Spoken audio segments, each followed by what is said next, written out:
사연을 적게 되었습니다. 지금부터 제 사연을 시작할게요. 저는 현재 서울에서 주택에 거주하고 있으며 집에 가기 전에 슈퍼에서 담배를 사러 갔습니다. 그런데 저를 뒤따라서 한 아가씨가 물건을 사러 들어오더라고요. 그 순간 저는 심장이 멎는 줄 알았습니다. 그 여자는 미모가 아름다운 분이었는데 연예인인가 이렇게 생각했어요. 무표정한 표정으로 슈퍼에 들어오셨고 검은색 머리가 거의 허리까지 가지런하게 내려와 있었습니다. 흰색 스타킹을 신었는데도 늘씬한 다리에 검정 힐을 신으니 더 길어 보이더라고요. 오목조목 예쁘고 청순한 외모를 가졌는데 얼마나 관리를 열심히 했는지 군살도 하나도 없고 들어갈 곳은 들어가고 나올 곳은 심하게 나왔더라고요. 이 동네에서 10년을 살았는데 처음 뵌 여성이었습니다. 노총각인 제 마음이 정신이 나간 듯이 두근거렸습니다. 저도 모르게 그녀를 따라 나섰고 정신 나간 사람처럼 홀린 듯이 쳐다보고 있었죠. 그런데 그녀는 우리 집으로 가는 골목 바로 전에서 꺾어져 들어가는 곳에 있었습니다. 차 한 대나 겨우 들어갈 수 있는 좁은 곳이었고 그녀의 집 위치를 대강 눈으로만 알아두었습니다. 그때부터 혹시나 또 마주치지 않을까 슈퍼를 갈 때마다 주변을 둘러보았고 심지어 슈퍼 앞에서 담배를 펴가면서 기다리기까지 해보았죠. 매일 슈퍼에서 이것저것 골라보면서 그녀를 기다려봤는데 매번 허탕을 쳤습니다.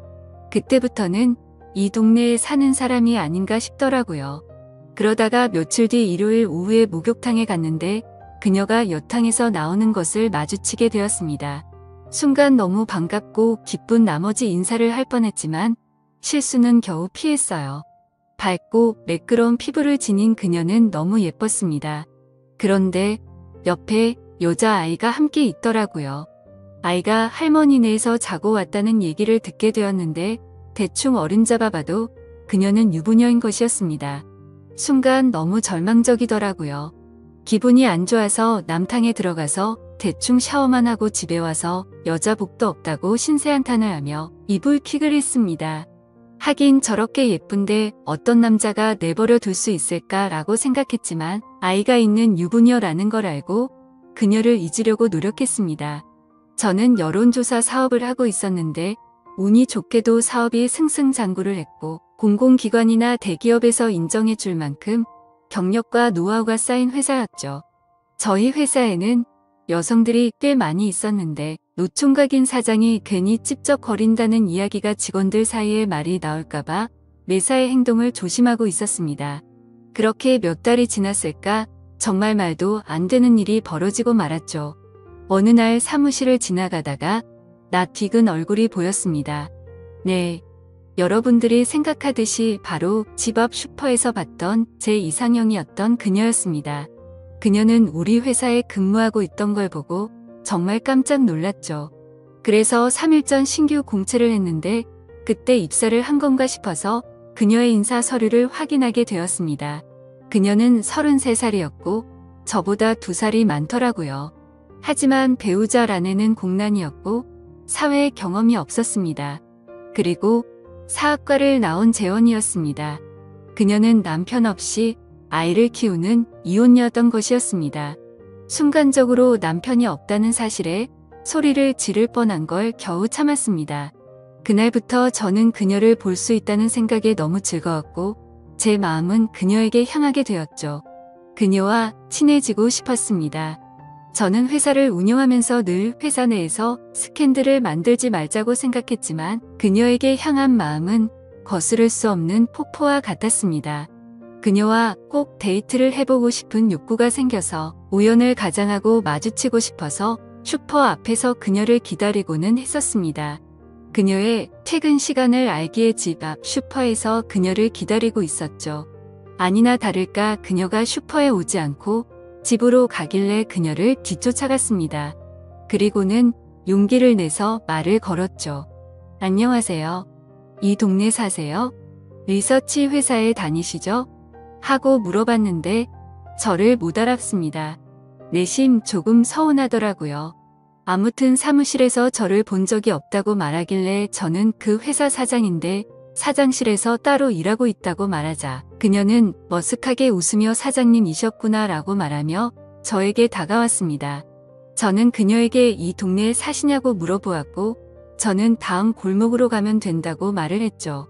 그녀는 진짜냐며 신기하다면서 시간 되시면 커피 한잔하고 가라고 하더군요.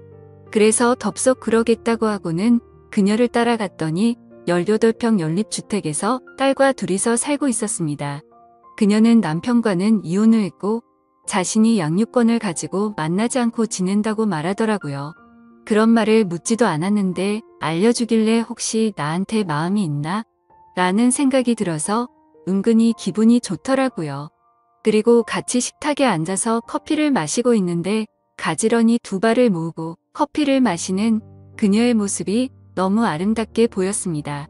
그날 이후 저는 그녀에게 더 빠져들었고 그녀의 이력서에서 사진을 떼서 가지고 다닐 정도로 푹 빠져버렸었죠. 평범한 모습에서 두근거림을 느꼈습니다. 그렇게 한 달이 지났고 나름 조금은 친해졌다고 생각이 들었죠. 그 이후로도 2번이나 그녀의 집에서 커피를 마셨고 그녀의 딸과 함께 저녁도 먹었습니다. 가벼운 농담도 주고받는 사이가 될 정도로 많이 가까워지고 있었죠. 그리고 그녀가 개인적인 사정이 있다며 급히 나가봐야 한다며 딸을 좀 맡아달라고 하더라고요. 그래서 일요일에 우리 집에서 놀다 가기도 했습니다. 그리고 월요일에 그녀를 마주칠 때면 사장님, 설거지는 바로바로 하라고 했는데 왜 이렇게 게으르세요라며 장난치듯 말하더라고요. 그녀의 딸이 엄마에게 제 살림 상태를 일러 바친 것이었습니다. 그러던 중 제가 운영하던 회사에서 큰 규모의 MT가 열렸습니다. 100명이 넘는 직원과 임원이 2박 3일로 설악산에 있는 리조트에 입소를 했죠. 그녀도 물론 함께 가서 둘이서 커피를 한 잔 마시고 있는데 갑자기 아이가 아프다고 연락이 왔다고 하더라고요. 저는 제가 데려다 준다고 말을 했습니다. 다른 직원들은 모두 버스로 왔기에 저는 그녀를 태우고 서울로 출발했습니다. 아슬아슬하게 고개 운전을 하면서 그녀의 집에 도착했고 그녀의 딸이 나오더니 제게 안기더라고요. 그녀나 저나 너무 당황하였지만 아이를 데리고 조용히 안방에 가서 재웠습니다. 저는 아이를 토닥거리며 자장가를 불러서 재워주었고 거실로 나오니 그녀가 괜히 시간을 뺏어서 죄송하다며 술상을 마련해 놓았더라고요. 지금 다시 리조트로 돌아가실 거 아니면 술 한 잔 드시고 가라고 해서 술을 마시겠다고 그녀의 이야기에 대답했습니다. 그러자 그녀는 딸 때문에 갑자기 이렇게 집에까지 데려다주고 자상하게 아이를 재워주셔서 감사하다고 인사를 하더라고요. 그렇게 저는 그녀와 술을 마시기 시작했고 그녀의 얼굴을 바라보니 빨갛게 달아올라 있었고 우리는 새벽까지 술을 마셨습니다. 그녀는 술에 취했는지 자신의 개인적인 이야기까지 하기 시작하더라고요. 알고 보니 아이를 낳은 지 1년도 되지 않아 사고로 남편을 잃었다고 합니다. 거의 5년을 아이만 키우며 지냈다고 하더군요. 그런데 아이가 7살이 되고부터는 저녁까지 학원을 다니게 되어 이 회사에 입사를 한 것이라고 설명했습니다. 아이에게 동생도 만들어주고 싶지만 현실이 너무 벅차서 고민이 많다고 털어놓더라고요.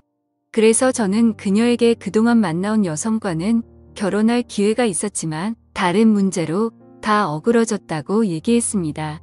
그녀와 이런저런 얘기를 나누다 보니 술 기운이 올랐습니다. 그녀는 많이 피곤하실 텐데 그냥 주무시고 가라고 하더니 가운데 방에 이부자리를 펴놨으니 주무세요라고 하더라고요. 그래서 방에 들어가 보니 신혼집에서나 쓰는 이불이 정갈하게 깔려 있었습니다. 그녀는 딸에게 간다고 했고 저는 아쉬운 마음이 컸지만 술에 꽤 많이 취해서 평소대로 속옷만 입고 잠을 잤습니다. 그러다가 잠결에 소변을 보려고 화장실로 갔고 손잡이를 잡자마자 문이 확 열렸습니다. 그러자 그녀는 깜짝 놀라며 자신을 가렸는데 몸매가 훤히 드러나 보이는 잠옷을 입고 있더라고요. 몽롱한 상태에서도 저도 모르게 순간적으로 너무 집중을 했는지 슬로우 모션으로 지나가는 듯 했습니다. 그래서 저도 얼른 미안하다고 말한 뒤 소변을 보고 방에 들어갔지만 도저히 잠이 오지 않더라고요. 신은 존재한다는 확신이 들었습니다. 소리 없이 방문이 열리더니 누군가 이불 속으로 들어오는 것이었습니다. 그러더니 사장님 미안해요. 그리고 어제의 일은 고마웠어요 라고 하더라고요. 기분 좋은 향수 냄새가 저의 마음을 자극했습니다. 그렇게 그녀와 저는 서로의 마음을 알게 되었고 앞으로 함께 하자는 약속을 나누었습니다. 그녀는 그동안의 외로움을 제게 보상받으려는 듯이 귀여운 모습을 보였고 저는 그동안 짝사랑했던 그녀와 드디어 이뤄졌다는 것에 하늘을 날 것처럼 기뻤습니다. 그녀를 보면 하늘나라에 간 남편에 대한 미안함이나 후회하는 마음은 전혀 없어 보이더라고요. 아마도 남편이 떠난 지가 오래되어서 그런가 보다 생각했습니다. 그날 이후 우리의 사랑은 나날이 커져갔고 일사천리로 결혼을 올리기 위해 혼인 신고를 하였고 신혼집 아파트로 이사를 했습니다. 그리고 우리를 축복하려고 하는지 그녀의 뱃속에는 아이가 생겼다고 수줍게 말을 하더라고요. 저는 그래서 그녀에게 회사를 그만두라고 말을 했고 오전에 도우미를 고용해서 그녀와 딸아이 그리고 그녀의 뱃속에 있는 아이까지 모두 건강히 지낼 수 있도록 환경을 조성했습니다. 제가 사랑하는 그녀들이 일상생활을 하기에 전혀 부족함이 없게 하고 있죠. 제 딸은 무척 똑똑하게 자라고 있고 저를 아빠라고 부르면서 잘 따르고 있습니다. 우연히 슈퍼마켓에서 만난 그녀와 이제 행복하게 살 일만 남았다고 생각했죠. 그런데 며칠 전 사건이 터지고 말았습니다. 저는 중요한 서류는 개인 USB에 보관을 하거든요. 그런데 하필 집에 놔두고 출근을 해서 당장 필요했던 거죠. 그래서 오후 시간에 집으로 가게 되었고 엘리베이터를 보니 저희 집이 있는 층수에서 내려오더라고요. 엘리베이터는 1층에 도착을 하게 되었고 마주친 사람은 남자였는데 뭔가 눈에 익은 남자였습니다. 그래서 저는 엘리베이터를 타고 저희 층수를 눌렀고 생각해보니 경악을 금치 못했던 거죠. 눈에 익었다고 생각한 그 남자는 제 아내의 전 남편이었습니다. 외모를 유심히 봐뒀기에 바로 알아챌 수 있었던 거죠. 순간 저희 층수로 올라가는 동안 온갖 생각이 다 들었고 등이 오싹해지는 기분이 들었습니다. 왜냐하면 아내의 말로는 그 전 남편은 분명 일찍 하늘나라로 떠났다고 했었기 때문이었죠. 저는 사업을 오래 하다 보니 감정 컨트롤은 잘하지만 극단적으로 바로 해결하려는 성격이 컸었고 저는 집에 들어가자마자 아내에게 거짓말하는 거 없냐고 떠봤습니다. 아내는 방금 그 전 남편이 내려갔으니 대강 짐작은 하는 눈치였어요. 그래서 제가 너무 화가 나서 아무 말 없이 USB만 챙겨서 밖으로 나가버렸습니다. 그러자 아내는 사실 전 남편과 너무 안 좋게 헤어져서 거짓말로 둘러댔다고 말하면서 어떻게 알았는지 갑자기 찾아와서는 급전이 필요하다며 돈을 달라고 찾아왔다고 하네요. 여러분들은 이 말이 사실인 것 같나요? 저는 그날 이후로 며칠 동안 집에 들어가지 않고 있는데 아내는 계속해서 오해하지 말아달라고 사정하고 있습니다. 이 사연을 들은 여러분들의 의견은 어떠신가요? 제가 어떻게 해야 할지 모르겠습니다. 댓글로 현명한 조언 좀 부탁드릴게요. 제 사연을 읽어주셔서 감사합니다.